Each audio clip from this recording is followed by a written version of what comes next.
He built an empire, forgot his past, and mocked the man who gave him everything. But when his daughter handed him a broken watch, his whole world stopped ticking. This isn't just about money. It's about what you owe the ones who made you. The wind whipped through the towering skyline of Manhattan like a restless ghost. Golden leaves danced across the pavement, dodging the polished shoes of hurried executives and the stiletto heels of luxury shoppers. Amid the noise of honking horns and murmuring crowds, a black Rolls-Royce Phantom pulled up to the curb on Fifth Avenue. Out stepped Richard Crane, the billionaire tech tycoon known for building one of the world's largest smart device empires. Dressed in a tailored charcoal suit and Italian leather shoes, Crane moved with the confidence of someone who believed the world was his chessboard and everyone else were pawns. As he adjusted his designer cufflinks, he barely noticed the older man sitting quietly against the cold stone wall of the Prada store. The man's beard was overgrown, his jacket tattered at the seams. But what caught the eye wasn't his poverty, it was his sign. It read, "Once a watchmaker, still have value." Crane stopped. It wasn't pity that made him pause. It was curiosity laced with condescension. He glanced at the man-worn face, trembling hands, eyes too wise for the street, and let out a short, amused breath. "A watchmaker?" Crane smirked. "Out here begging for nickels? That's rich." He reached into his coat pocket, pulled out a single penny, and dropped it with a loud clink into the empty coffee cup by the man's feet. The beggar looked up slowly.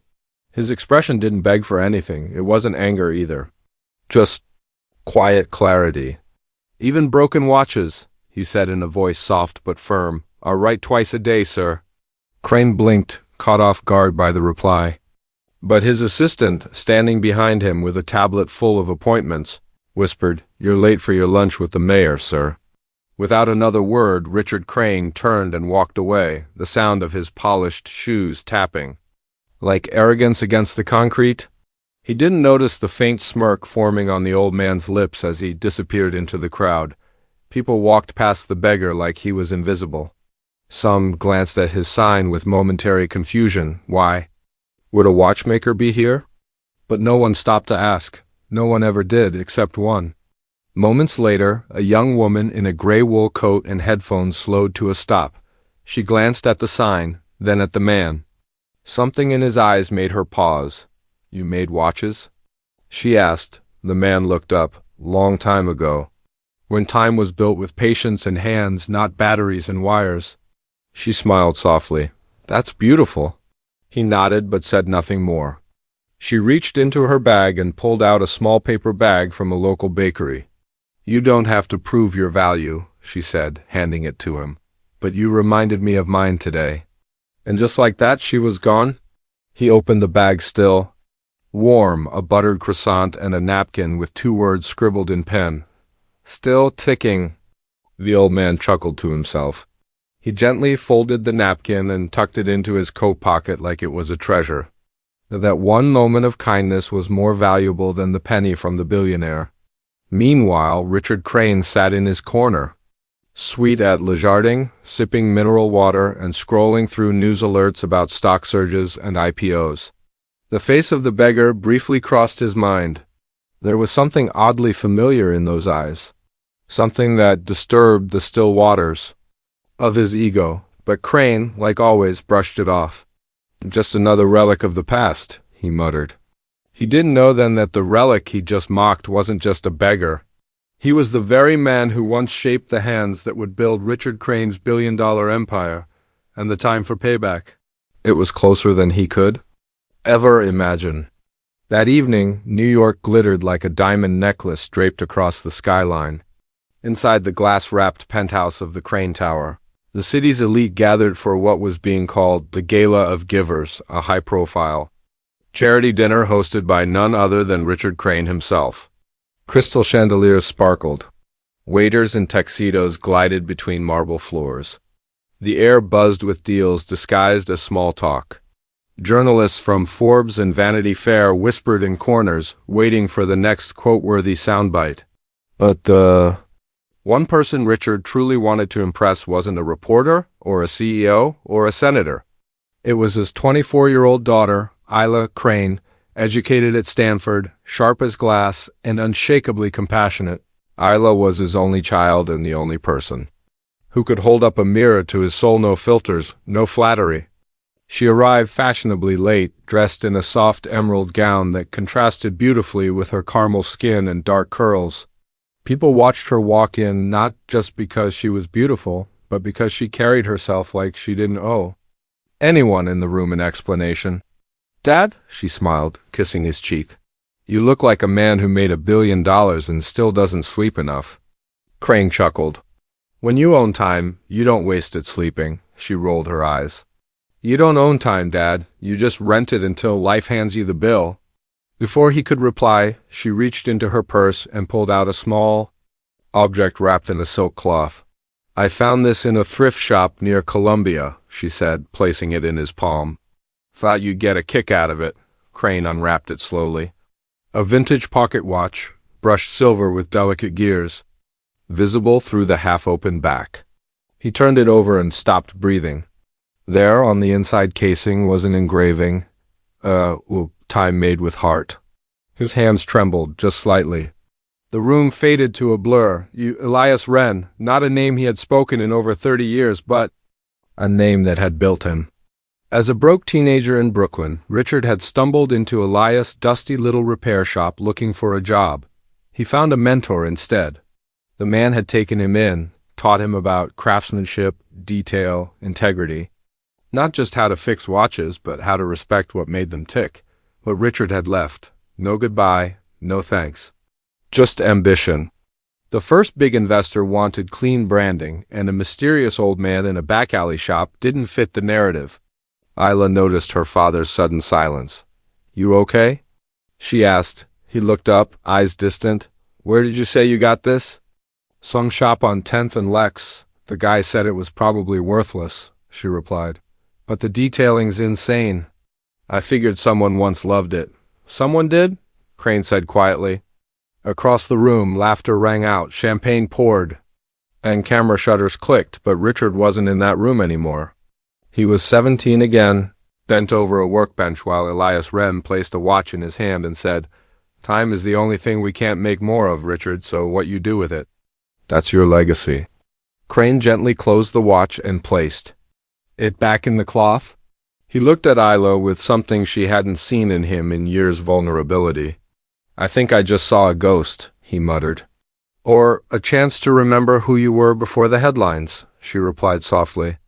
And that night, while others toasted champagne and bragged about hedge funds and tech rollouts, Richard Crane excused himself from the rooftop glamour. He stepped out onto the balcony, looked down at the pulsing lights of the city, and realized he didn't feel powerful, he felt small. And for the first time in decades, that was a good thing. The night air outside Crane Tower was cool, almost cleansing. But inside Richard Crane's mind, a storm had started, one that wouldn't pass. Easily, back in his private study far above the noise of the city, and even farther from the noise in his heart, Richard stared at the old pocket watch. Its gears had stopped ticking, but its meaning hadn't. The initials E.U. burned into his memory like a scar he'd tried too long to forget. Elias Wren, not a homeless man, not a beggar, but the only man who had ever believed in him before the world knew his name. Richard Crane hadn't always worn suits that cost more than most people's rent. Once, he was a skinny kid from a broken home in South Brooklyn, angry at life, afraid of failure and tired of being poor. His mother worked 2 jobs. His father was a name on a bottle and a hole in the wall. School was noise, the streets were danger, and the future looked like more of the same. Until one rainy afternoon, when he ducked into an old watch repair shop to escape the cold. Wren Timeworks. The name was barely legible on the window. Inside, the world changed. The shop smelled of worn leather and metal polish. Dozens of clocks ticked softly like a choir of calm. And behind the counter sat a man with silver hair, wire-frame glasses, and hands so steady they could stitch time back together. Elias didn't ask Richard where he came from or what he was running from. He simply said, "If you're going to stand there, you might as well hand me that gear tray."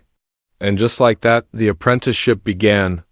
For nearly 4 years, Richard worked under Elias. The man paid him in wisdom, not money lessons more valuable than any paycheck. He taught him not just how to repair watches, but how to respect time itself. Every gear has a purpose, every hand tells a story. Same goes for people, Elias would say, tightening the screws on an antique wristwatch.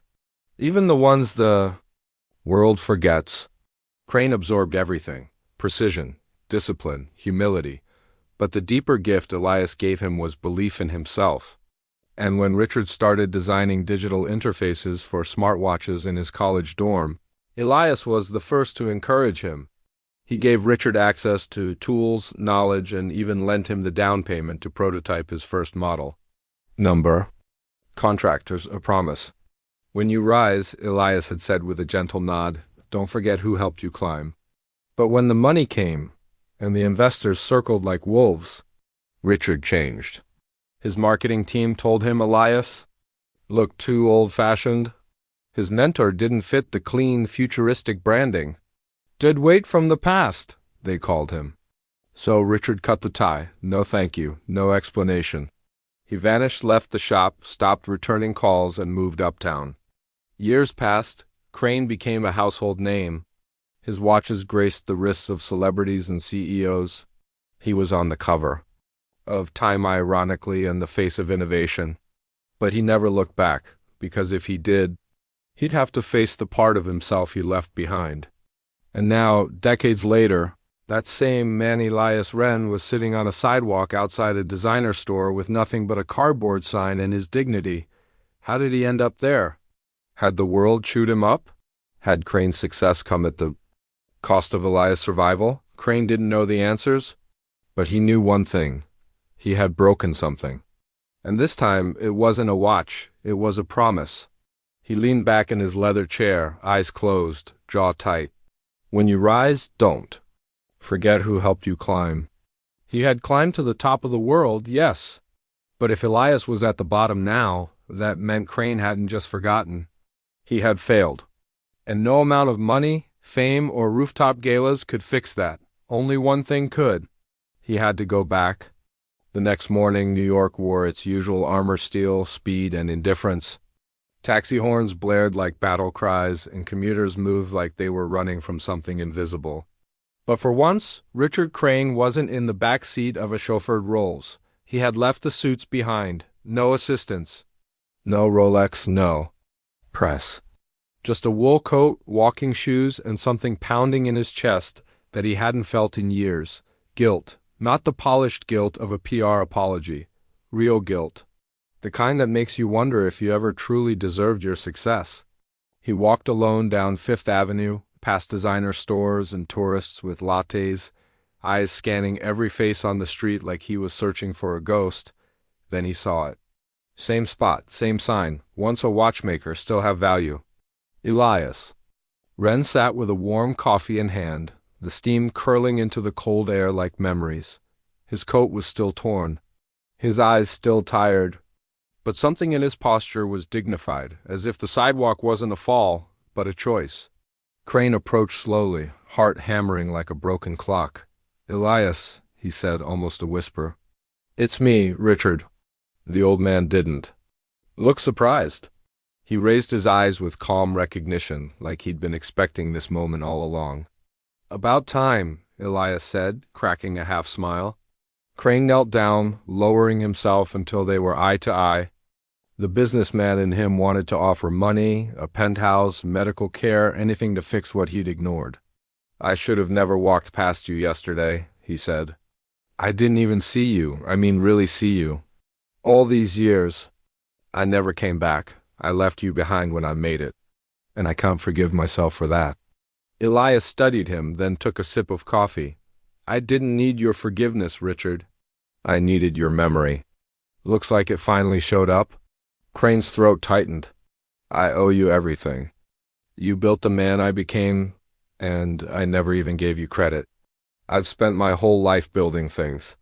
Watches, companies, brands, but the one thing I broke, he swallowed, was our promise. The older man said nothing for a moment. Then he reached into his tattered coat and pulled out a tiny, familiar object, a miniature gear polished in gold. "You gave me this the day you left the shop," Elias said. "It was supposed to be your first custom part. The first gear you ever made. You were proud of it?"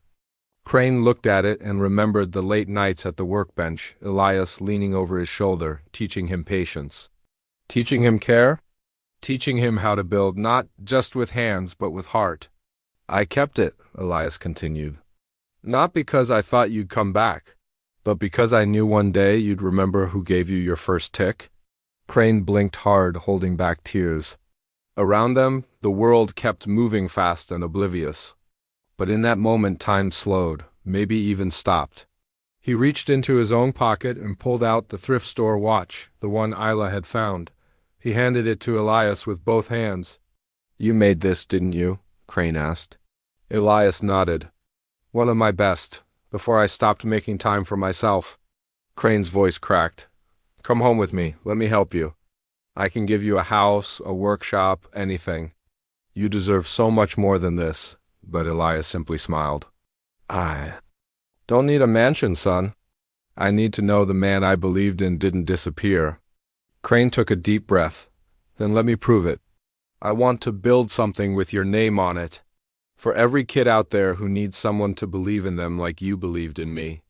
The old watchmaker nodded slowly, eyes glistening.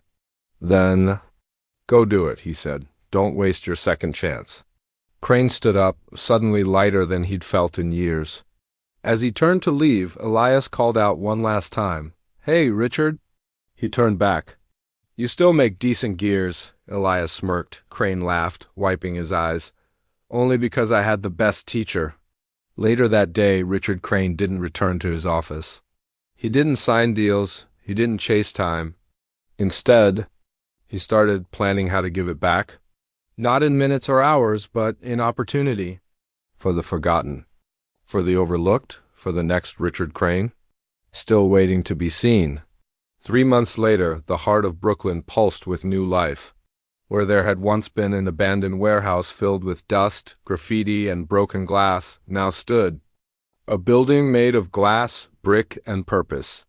Above the wide double doors engraved in steel, the Wren Academy, time built with heart. The ribbon-cutting ceremony was modest, but the meaning was monumental. Richard Crane stood at the podium, dressed not in a designer suit, but in a plain gray button-up and rolled sleeves. Standing beside him were dozens of young men and women students from broken homes. Foster care, group homes, shelters, all wearing aprons, holding blueprints, gears, and unfinished timepieces. Not watches for sale, watches for learning. "This Academy," Crane began, voice steady but thick with emotion, "is not a charity. It's a promise kept, a promise made decades ago by a man who taught me that even broken things can still be made whole." In the front row sat Elias Wren, clean-shaven, in a new coat, his silver hair brushed back, eyes gleaming with He built a asterisk. He taught him not just how to repair watches, but how to read. Didn't want the spotlight. He didn't want credit. He just wanted to see his life's work reborn through hands that still had a future. Inside the building, rows of sturdy wooden benches stretched across a sunlit workshop. Old-world craftsmanship met modern tools, gears, loop glasses, soldering kits, precision vices. On the walls hung photos of historical watches, blueprints of Crane's first prototypes, and front and center. Black and white picture of Elias Wren from his early days with the caption, "He didn't just fix time, he gave it back." Among the first class of students was a 17-year-old girl named Alyssa, once homeless, now designing her first watch. A boy named Yamar, who had dropped out of high school but now came in early to master microassembly. Each one had a story. Each one had a shot. And each one learned that what they built with their hands could also rebuild their lives. The media tried to spin the story as a rebrand. But those who knew the truth understood this wasn't PR. This was penance. One day Isla came to visit the workshop. She found her father at the back table, sleeves rolled up, carefully helping a young student align the balance wheel inside. "A vintage movement. You look happy," she said. He looked up, eyes soft. "I am. For the first time in a long while, I'm building something that matters." She glanced across the room to where Elias was quietly guiding another student. He doesn't say much. He doesn't have to, Crane replied. He already said the most important thing a person can say. Isla raised a brow. What's that? Crane smiled, eyes fixed on a boy adjusting his loop and trying again after failing. I believe in you. A year later, the first graduating class of Wren Academy walked across a small wooden stage inside the very workshop they had helped build. Each received not just a diploma but a custom pocket watch. On the inside, still ticking, the same words Elias once received. The same words that reminded Richard Crane that legacy isn't about what you leave behind, but who. The world measures success in dollars, headlines, and skyscrapers. But sometimes the greatest mark we leave is the life we help rebuild. Richard Crane thought he was building an empire. What he ended up building was redemption. And Elias. Wren? He was never just a beggar on a sidewalk, he was a watchmaker. A mentor, a reminder that the hands that shape time are the same hands that can shape a second chance. Sometimes the richest people are the ones with nothing in their pockets, but everything in their hearts. If this story moved you, share it with someone who needs to remember. No one is too broken to matter, and no legacy is greater than lifting others up. Drop in the comments who was your Elias Wren. Someone who believed in you before you believed in yours. Subscribe for more stories that restore faith in humanity. Until next time, stay humble, stay human.